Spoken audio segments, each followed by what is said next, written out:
Bonjour, bienvenue. Bonjour messieurs, bonjour mesdames.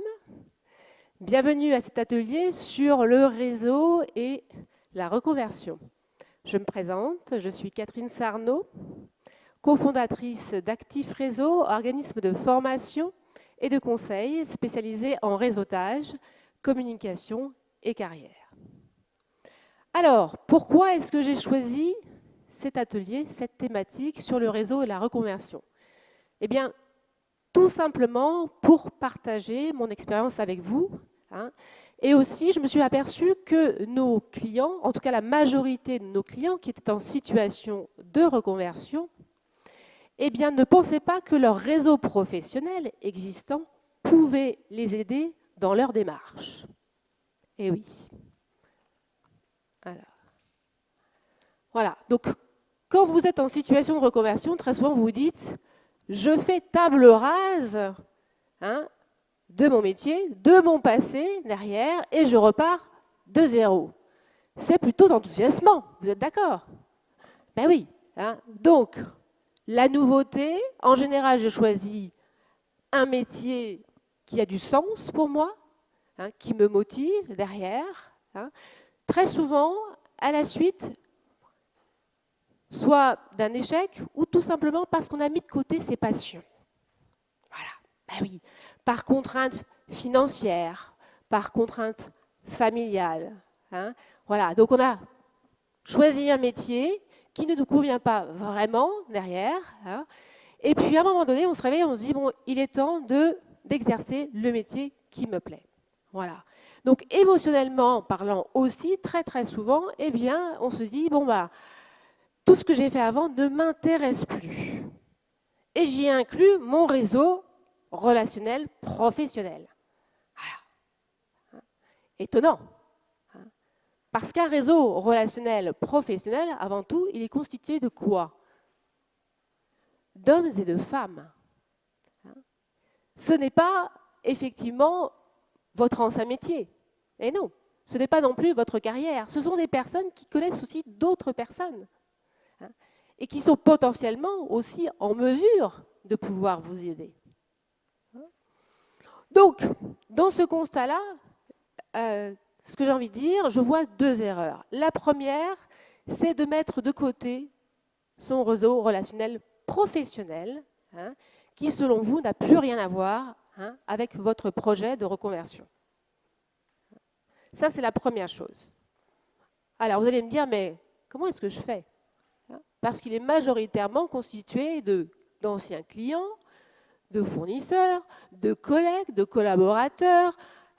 Mon patron, mais comment est-ce que mon ancien patron peut m'aider dans ma reconversion? Eh bien, votre patron, par exemple, il a un réseau relationnel. Et en général, un bon réseau relationnel, constitué d'autres patrons, et pas forcément dans sa sphère professionnelle, mais aussi de médecins. Et oui, j'oublie pas de faire passer effectivement la deuxième slide, de médecins et d'autres professions, effectivement, qui potentiellement peuvent vous aider à investiguer dans votre nouvelle sphère d'activité. Voilà. Donc, je vais vous prendre mon exemple. Quand je suis arrivée à Bordeaux, je ne connaissais personne, absolument personne. J'avais un réseau relationnel personnel et professionnel parisien. Eh bien, qu'est-ce que j'ai fait? Naturellement, j'ai utilisé ce réseau. Et j'ai questionné mon premier cercle relationnel en leur demandant si il ou elle ne connaissait pas des personnes sur la région bordelaise. Parce que comme vous, j'avais un projet de reconversion.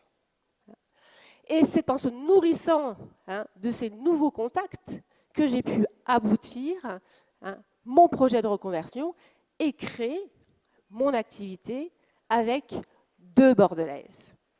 Actif Réseau, c'est le résultat. Voilà. Mais j'ai utilisé mon réseau et je ne l'ai pas mis de côté. C'est très, très important. Ça, c'est la première chose. La deuxième chose, c'est de se dire de ne pas utiliser son réseau relationnel pour construire ce projet de reconversion. Parce qu'un réseau relationnel, c'est un être vivant, un écosystème vivant composé de personnes que vous connaissez plus ou moins bien, mais de personnes.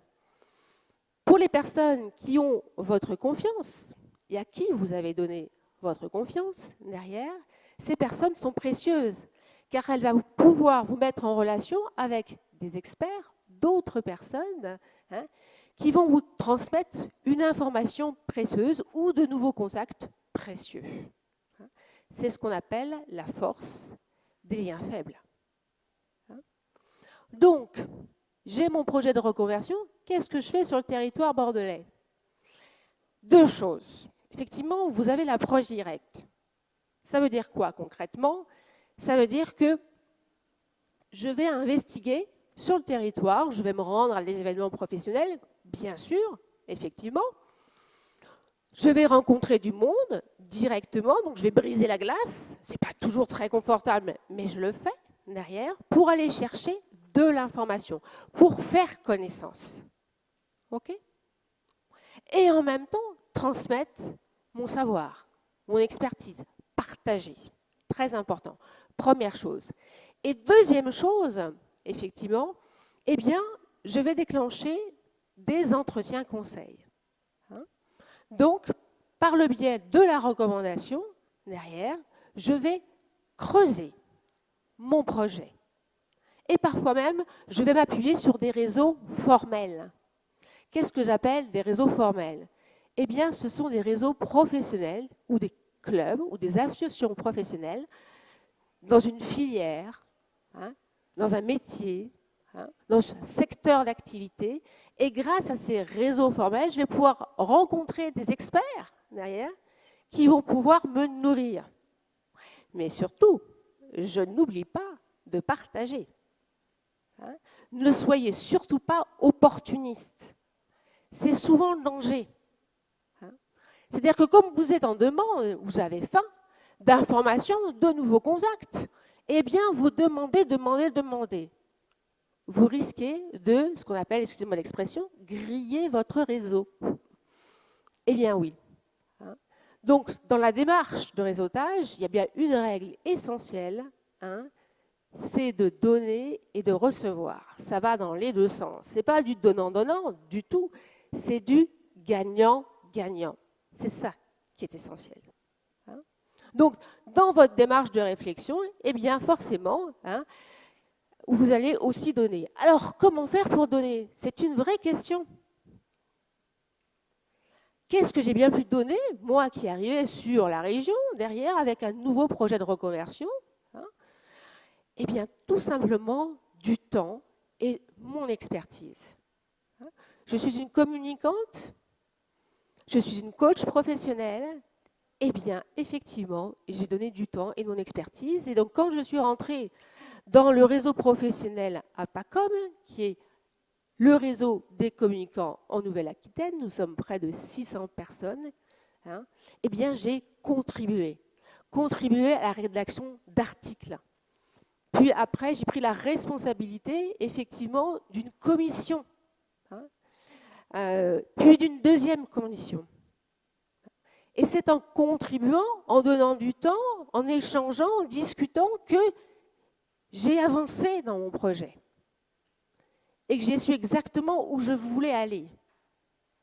Et puis, j'ai identifié aussi un autre réseau, une autre association extraordinaire pour la reconversion, mesdames et messieurs. C'est le réseau Avarap aussi, qui est un réseau, effectivement, qui vous permet de prendre du recul sur qui vous êtes et où vous pouvez potentiellement aller. Voilà.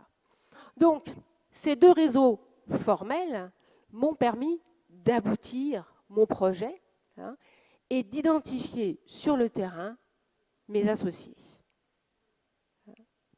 Donc, très important, partez de votre réseau existant composé de personnes de confiance qui vous connaissent et ce sont les seuls qui peuvent vous recommander auprès de votre future sphère d'activité, votre nouvelle sphère d'activité.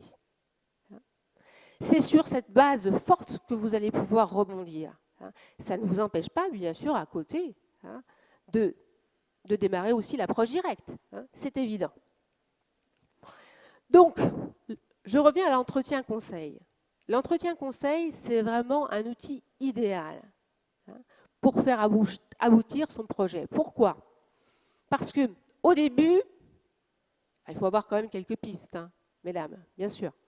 Mais quand vous avez quelques pistes, vous hésitez entre une ou deux, eh bien, vous allez demander des conseils. Des conseils à des experts bien choisis, bien sûr, ça c'est très important, derrière. Vous allez pouvoir échanger avec eux. Mais attention, ne vous limitez pas aux opinions. Allez chercher les preuves, les arguments. C'est essentiel. Pourquoi cette personne me dit que je ne suis pas légitime dans tel secteur d'activité? Pourquoi je n'ai pas les compétences? En quoi ne suis-je pas légitime? Allez chercher les informations, recouper les informations, démultiplier les entretiens conseils. C'est essentiel. Et après, vous prendrez votre décision. Et oui, parce que très souvent, vous allez rencontrer des personnes qui vont dire « Oh non, n'allez surtout pas dans ce secteur-là, c'est bouché. Oh non, vous n'êtes pas faite pour ça, vous n'avez pas le parcours qu'il faut, etc. » Ne vous limitez pas à ces premiers conseils. Creusez. C'est essentiel.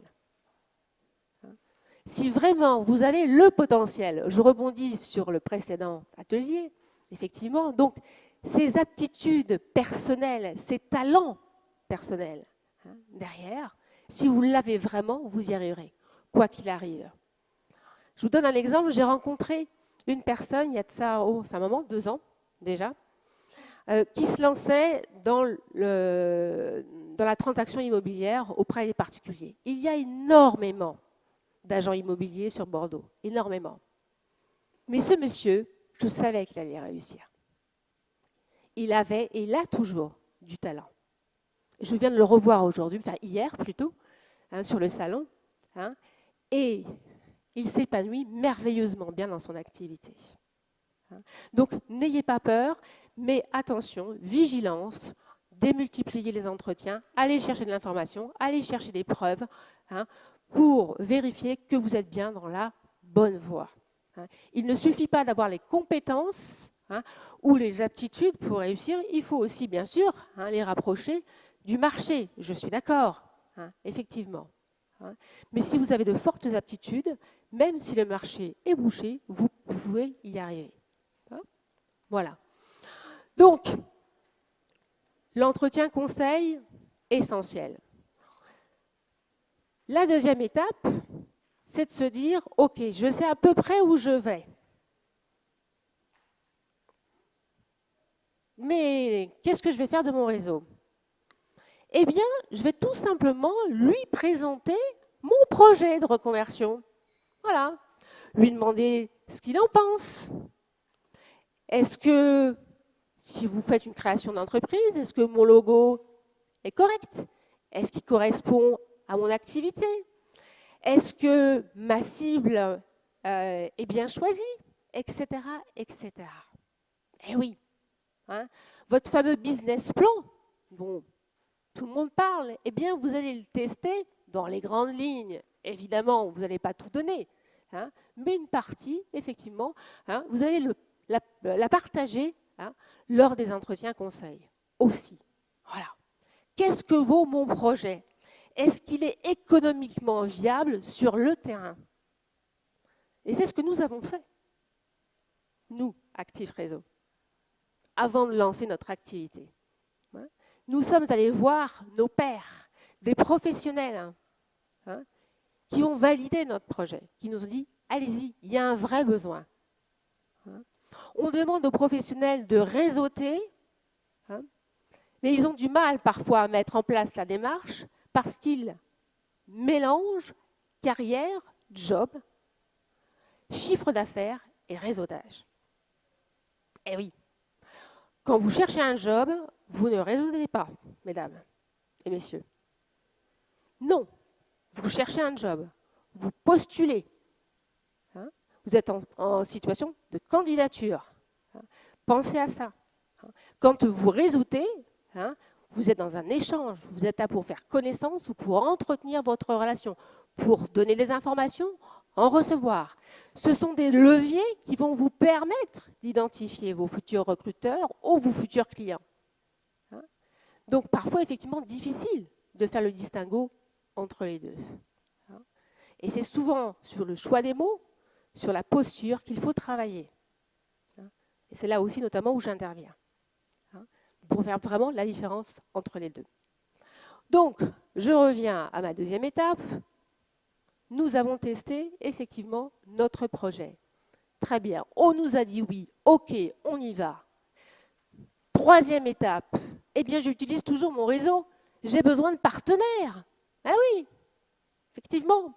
Donc pour lancer mon activité, eh bien je vais identifier dans mon réseau relationnel des personnes qui potentiellement pourront devenir mes partenaires. Et si je n'en ai pas suffisamment, eh bien je vais demander à mon réseau d'en trouver pour moi.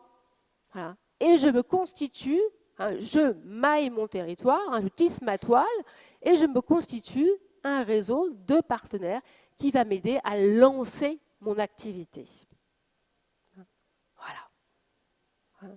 Et ce réseau, bien sûr, eh bien, vous l'entretenez. Donc, en conclusion, par rapport à ces étapes, c'est de se dire que votre réseau relationnel, c'est un organe vivant, constitué d'hommes et de femmes. Vous ne le perdez jamais. C'est comme votre métier. Vous pouvez changer de métier, d'accord. Mais votre métier, vous l'avez exercé. Vous avez ces fameuses compétences, n'est-ce pas? Savoir-être, savoir-faire sur le terrain. Capitaliser dessus. OK? Derrière. Donc, vous allez le modifier, l'enrichir, parfois même un peu le nettoyer, c'est vrai, un peu, vous savez, comme un jardinier. Vous semez, vous enlevez les mauvaises herbes, vous bêchez, vous récoltez les fruits. La métaphore est excellente parce que votre réseau relationnel, il vous appartient, c'est le vôtre, il est unique. Mais veillez à ce qu'il soit bien diversifié et riche. N'oubliez pas les engrais, essentiels. Et oui, et très souvent, vous avez tendance à vous cantonner dans votre secteur d'activité. C'est une erreur. Pourquoi? Parce que ce premier cercle de votre réseau, eh bien, généralement, vous échangez de l'information que vous avez tous. Donc, pour trouver de nouvelles opportunités, de nouvelles informations, eh bien, il faut sortir de ce premier cercle. Et c'est en allant chercher des personnes qui n'ont rien à voir avec votre métier ou votre activité ou votre secteur, c'est grâce à ces personnes-là que vous allez pouvoir identifier de nouveaux clients ou vos futurs recruteurs. Je répète, c'est ce qu'on appelle la force des liens faibles. Ça ne vient pas de moi, ça vient d'un sociologue dans les années 70, effectivement, qui a théorisé, mais c'est une excellente théorie et que j'ai appliquée sur le terrain. Donc je confirme, ça fonctionne. Voilà. Donc, je pourrais aussi vous parler d'exemples concrets. Je vous ai parlé de notre propre expérience. Je vais vous parler de Karine, qui est une femme qui s'est reconvertie 2 fois. Elle a démarré par une formation de modéliste, école de mode, etc. Elle s'est lancée à Paris. Et puis, elle a rencontré l'amour de sa vie. Ça arrive à toutes et à chacun. Voilà. Donc, changement de priorité, l'arrière, un enfant après, on redescend à Bordeaux, c'est une Bordelaise, et elle décide de se lancer dans une nouvelle aventure qui n'aboutit pas, toujours dans le prêt-à-porter. Là, premier questionnement. Que vais-je faire? Elle en discute avec son réseau lui dit « forme-toi ». Forme-toi au graphisme, deviens graphiste, deviens directrice artistique. Elle y va. Mais un peu trop vite, sans justement avoir démultiplié les entretiens conseils. Et donc, elle s'est engagée dans une voie qui ne lui correspond pas totalement. Tout de même, donc, elle avance, elle est douée, elle a une patte, elle a une vraie identité derrière, une vraie signature, hein, mais elle peine à développer son activité. Quelque chose la bloque. Et c'est là que je la rencontre, que je la croise, hein, et qu'elle vient nous voir. Et c'est justement en développant les entretiens, hein, en intégrant l'une de nos formations, qu'elle réalise, en fin de compte, qu'elle n'avait pas pris la bonne voie. Et c'est son réseau qui lui a dit. Et elle est revenue à ses amours premiers. Et aujourd'hui, elle travaille pour Hermès. Vous avez entendu peut-être parler d'Hermès, hein, dans la région, hein, voilà. Hein. Donc là, elle va devenir artisan maroquinier. Elle est revenue à ses premières... Elle avait besoin de toucher la matière. Hein. Elle aime ça. Elle aime créer.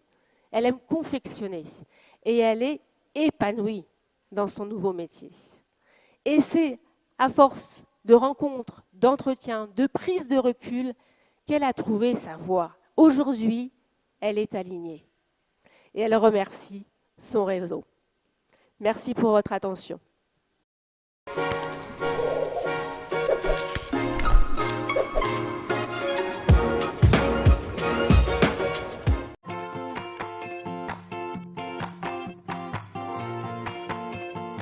Pour moi, un assureur, c'est quelqu'un qui fait signer un contrat. Or, ce n'est pas du tout notre métier. Je me positionne plus en tant que conseillère que commerciale pure et dure, puisque j'accompagne en fait mes clients tout au long de leur vie pour leur apporter mon soutien et mes conseils de professionnels. Ce qui me rend heureuse dans mon métier, c'est de gérer ma vie professionnelle comme je l'entends, de prendre mes décisions, de passer le temps que je veux avec mes clients. La relation du client dans la durée, ouais, c'est ce qui me plaît le plus.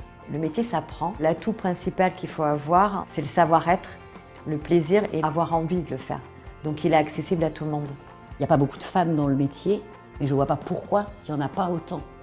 Il n'y a aucune raison d'ailleurs qu'il n'y ait pas d'équilibre. Je ne me suis pas vraiment posé la question de savoir est-ce que c'était fait pour une femme ou pas, même si c'était un milieu d'hommes. Je me suis dit que j'avais autant ma place que les hommes et donc j'ai postulé, j'ai gravi les échelons comme ça en me positionnant par mes compétences. La première des qualités requises, c'est l'envie d'entreprendre. Néanmoins, je pense que les femmes doivent oser plus entreprendre, qu'elles se disent « oui, j'en suis capable ».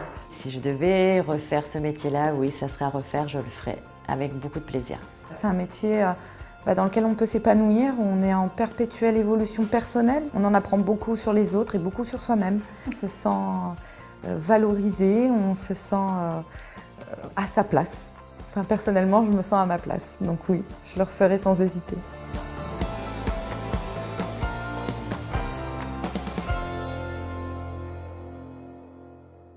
Mmh.